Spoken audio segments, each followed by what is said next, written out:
নমস্কার বন্ধুরা, আজকে একটি নতুন রেসিপি নিয়ে আপনাদের সামনে হাজির হলাম। ঘ্যাটকোল বাটা। চলুন বন্ধুরা দেখে নেওয়া যাক কি কি উপকরণ লাগবে।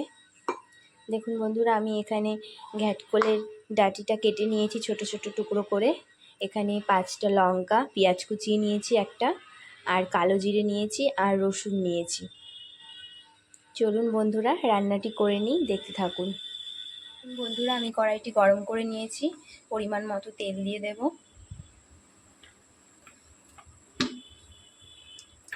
এরপর কালো জিরে আর রসুনটা দিয়ে দেব।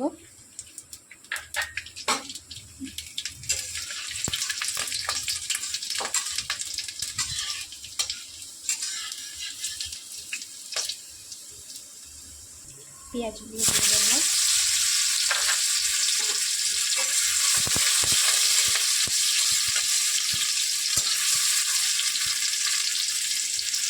এবার কেটে রাখা ঘ্যাটকোলের ডাঁটিগুলো দিয়ে দেবো।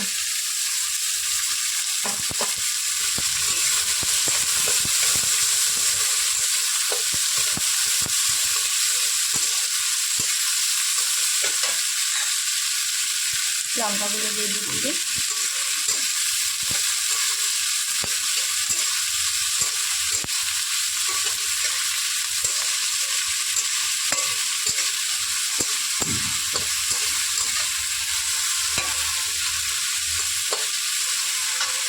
পরিমাণ মতো হলুদ গুঁড়ো আর লবণ দিয়ে দেবো।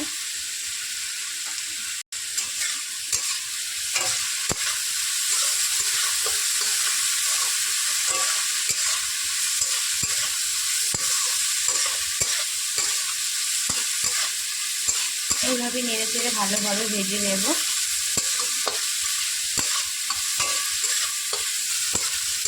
ভালোভাবে ভেজে না নিলে গলা ধরতে পারে, ওর জন্য ভালো করে ভেজে নেব ডাঁটিগুলো। বন্ধুরা, এভাবে একবার ঘ্যাটকোল বাটার খেয়ে দেখবেন, গরম ভাতে খুব ভালো লাগবে। এই টেস্টটা একদম অসাধারণ। আপনারা চাইলে এর সাথে পাতাটা দিয়েও বাটতে পারেন, শুধু ডাঁটিটাও বাটতে পারেন, আবার পাতাটাও এর সাথে দিয়ে বাটতে পারেন।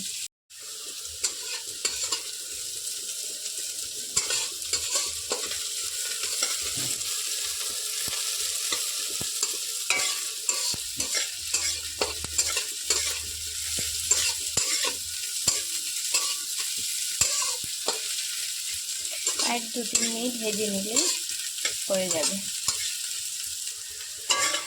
বন্ধুরা, চেষ্টা করবেন এটা শিলনোড়াতে বাটার। শিলনোড়াতে বাটলে টেস্টটা অনেক ভালো আসে। তো আমরা এখন ব্যস্ততার মধ্যে সবাই থাকি, ওর জন্য মিক্সিতেই অনেকে বেটে নিই। দেখুন বন্ধুরা, আমার ভালোভাবে ভাজা হয়ে গেছে।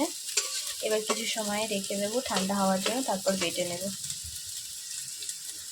দেখুন বন্ধুরা, আমি বেটে নিয়েছি। আমি শিলনোড়াতেই বেটেছি। এভাবে আপনারা বাড়িতে বানিয়ে খেয়ে দেখবেন, খুব ভালো লাগবে খেতে। নমস্কার বন্ধুরা, দেখা হবে নেক্সট ভিডিওতে।